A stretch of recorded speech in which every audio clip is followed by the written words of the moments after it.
দুঃখের বিষয় হইল এই জায়গাটার মধ্যে আমার টিভি ছিল। টিভিটা চুরি হয়ে গেছে। সাথে আরো অনেক কিছুই চুরি হয়ে গেছে।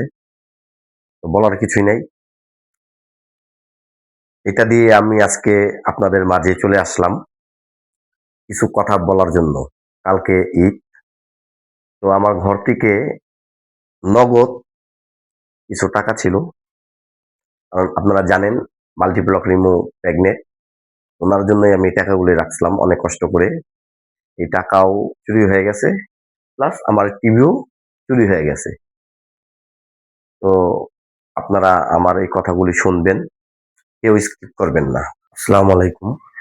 আশা করি যে যেখান থেকে এই ভিডিও দেখবেন সবাই ভালো আছেন।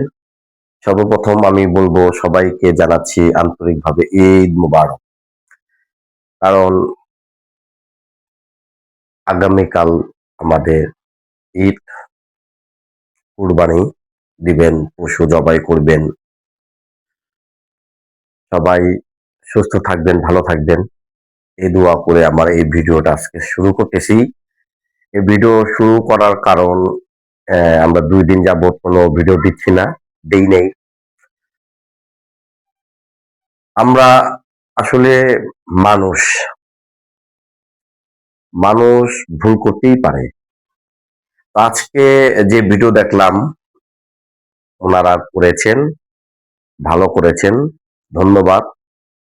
যে আসলে এরকম ভিডিও করলে আসলে কিন্তু মানে পায়া পাড়া দিয়ে ঝগড়া হয় না। শুরু করছিলেন বড় মিয়া, আর ছোট কথা বলে ছোট মিয়ায় সমাধান করলেন। সে নিজের ভুল বুঝতে পারছেন। মানে কি বলবো, একটা কথা আছে না যে চুরি চুরি যখন করতে আসে, চোর যখন পালায় যায় তখন বুদ্ধি আসে। তো ওরকম অবস্থা হয়েছে। যাক, ওগুলি না বলি। আজকে আমরা কালকে আনন্দ করব সবাই। আর আমি যে কথা বলতে আসছি, এখানে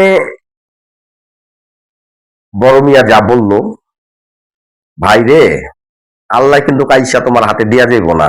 হ্যাঁ, উসিলা লাগবে। আল্লাহকে ডাকো, ওনার উসিলায় তুমি একদিন পাবা। শুধু আল্লাহ যা করে ভালো করে, আল্লাহ যা করে ভালো করে। আল্লাহ কি এমন ঠেকা হয়ে গেছে, আল্লাহ ভালো করব, আল্লাহ ই করবো, এইসব এই করবো, মানে কত কিছু বলে বলে আর কি। তো যাই হোক, আল্লাহ পাক ভালোই জানে, কারণ আল্লাহর উসিলা দিয়ে সবকিছু সমাধান করে। এখন আমি কাজ কাম করি না, এখন আল্লাহরে বললাম, আল্লাহ আমার 2টা ভাত দাও। আল্লাহ কি দিয়ে যাবে? না, কখনই দিবে না। কারণ হচ্ছে হাত দিছে, কান দিছে, চোখ দিছে, পা দিছে, সবকিছু দিছে আল্লাহ। তো বলতেছে তুমি করো, আমি আছি তোমাদের সঙ্গে। এই না যে আল্লাহ আমার নিজে আইসা দেয়া যাবে, তাই না? তো ঘটনা হচ্ছে, কালকে আপনারা গরু জবাই করবেন, পশু জবাই করবেন, একই ব্যাপার।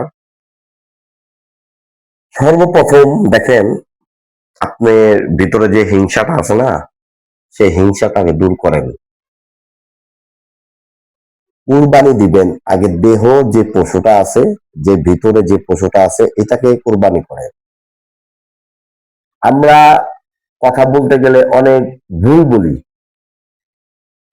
1000 কথার মধ্যে আমরা মনে হয় 800 বা 900 কথাই আমরা ভুল বলতেছি।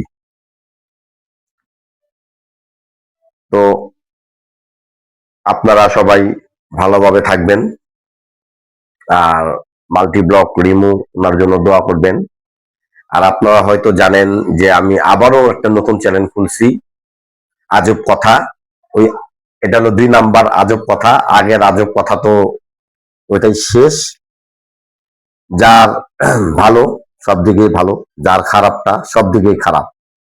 এখন এই সমস্ত কথা বলে আসলে কোনো লাভ নেই। এখন আমরা আসছি সোশ্যাল মিডিয়াতে। আমি তো একবারে আপনাদের সামনে নতুন। টেলিভিশনে অনেক কাজ করছি, বাংলাদেশে যত টেলিভিশন আছে সব চ্যানেলে আমি কাজ করছি আপনাদের দোয়ায়। এবং কি আমি আন্তর্জাতিক ভাবে বাইরেও যাওয়ার একটা সুযোগ পাইছি। ওখানেও কাজ করে আসলাম আপনাদের মাঝে, আপনাদের দোয়ায়। দেখেন, ঈদটা হইল, এই ঈদ হইল খুশি, আল্লাহ তাআলাকে রাজি করার একটা খুশি, যে আপনি কুরবানি দিবেন, কার উসিলায় দিবেন? ওই উপরে আল্লাহ, তার উসিলা করে আপনি কুরবানি দিবেন।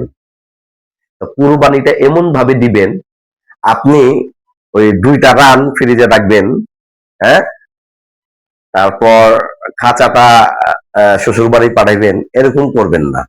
দয়া করে আপনার যতটুক পাওনা, যতটুক রাখার দরকার ততটুক রাখবেন, বাকিগুলি বিলিয়ে দিবেন। আমরা যারা গরিব আছি তাদের মাঝে এই মাংসগুলি বা মাংস বা সিন্নি, এগুলি আমরা বলি সিন্নি, এই সিন্নিগুলি আপনারা বিলিয়ে দিবেন। দেখবেন অনেকজনে কুরবানি করে, কি করে জানেন? এই ফিরিসটা ভইরা, তার সে যে জবাই করে তার সিন্নিটা সে নিজেই ফ্রিজে ভরে রাখে। এই হলো অবস্থা। অনেকে লোক দেখানো গরু কিনে, লোক দেখানো কুরবানি করে, লোক দেখানো হজ করে, আসলে এগুলো কোনো কাজে আসবে না। এটা আল্লাহ পাক ভালোই জানে। এটা আমি বলতেছি যে আমি হাদিস কয়েকটা পড়েছি, তো এটার মধ্যে পেলাম যে আপনারা দান করেন, হ্যাঁ। তো বলতেছে, আল্লাহ পাক বলতেছে, যার হাত বড় তাকে আমি ভালোবাসি। তো এই না, যার হাত বড় এটা না, দানের হাত যার বড়, আপনারা বেশি বেশি করে দান করবেন। দেখবেন ইনশাল্লাহ আপনাদের সংসার, আপনাদের ফ্যামিলি, আপনাদের আত্মীয় স্বজন সবাই সুস্থ ভালোভাবে থাকতে পারবে, হ্যাঁ। তো এটা আমি উপদেশ দিব, এটা আমি বলবো না, এটা জাস্ট আপনাদের বলা। এখানে আমার শারমিন আপা গতকালকে দেখা হয়েছিল, চা খাওয়াইছে আমাকে, আর অনেক কিছুই খাওয়াইছে, অনেক কথাই হইলো যে ভাই আমি দেশে যাব, আমার জন্য দোয়া করো। আমি তো ঠিক আছে বোন, তুমি সাবধানে যাও, বাইরে যাবা নাকি লঞ্চে যাবা, বাই গাড়ি, বাসে করে যাবো? আচ্ছা ঠিক আছে যাও। তো কালকে শারমিনের সাথে কথাবার্তা বলে তাকে ঈদ মোবারক জানিয়ে আমি চলে আসলাম। আয়শা দেখি, আমি তো বাইরে ছিলাম কালকে, আয়শা দেখি আমার ওয়াইফ এবং আমার মেয়ে দুইজনেই কি করে নাই, রান্না করে নাই। কিসের জন্য? আমি তেল আইনা দিব, তারপর রান্না করবে, মানে তেল আনি নাই। এই রাত 1টা 1:30 বাজে আমি তেল আনলাম, তারপরে রান্না করবো। তারপরে আমরা খাইতে খাইতে 3:30 4টা বেজে গেল, খাইলাম। তো খাওয়া দাওয়া শেষ করে একটু প্ল্যান করলাম যে আমরা আজকে ভিডিও করব। দেখেন ঘরে কেউ নাই, আমি একা। ওরা আবার একটু গরু গরু দেখতে গেছে, আমাদের নিচে অনেক গরু আছে, ওখানে গরু দেখতে গেছে। তো কালকে নামাজ আমাদের এখানে 7টা একটা জামাত, আর 8:30 একটা জামাত, 8:30 একটা হলো 7টা, 2টা জামাত।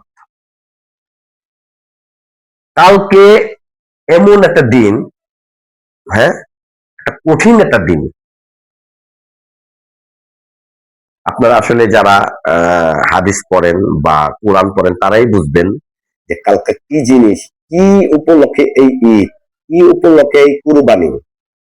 তো এটা আমি বললে আপনারা বলবেন যে আপনি বেশি কথা বলেন, এই জন্য আমি অত কথা বলবো না, শুধু আমরা ফ্যামিলি করব।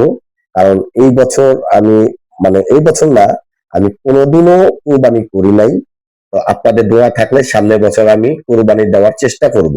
আল্লাহ পাক যদি আমাকে তৌফিক দেয় আমি অবশ্যই কুরবানি দিব। এই বছর আমি দিতে পারিনি, কোনো বছরে দিই নাই, দিতে পারিনি, আমার সামর্থ্য ছিল না। তো আজকে আপনাদের সামনে কে, তো আপনাদের সামনে অনেক কথাই বললাম। এখানে যেহেতু মাল্টি ব্লক রিমু নাই, তো আমি একা একাই বকবক করলাম। তো দয়া করে আপনারা শুনবেন, হ্যাঁ। আর কথা মাঝখানে অনেক ভুল হইতেই পারে, স্বাভাবিক। তো আমি আশা করব যে আপনারা আমাদের ভুল বুঝবেন না, হ্যাঁ। কথা বললে অনেক ঝগড়া আসে, অনেক কথা কাটাকাটি হয়, অনেক দেখেন এই যে মারামারি কোথা থেকে হয়, কথায় কথায়। যেটা আপনি বুঝবেন না সেটা আপনি জিজ্ঞাসা করবেন, যেটা আপনি জানেন না সেটাও জিজ্ঞাসা করবেন। না জেনে যদি কারো ব্যাপারে কোনো কথা বলেন, তো মিজাজ তো এমনি খারাপ হবে, তাই না?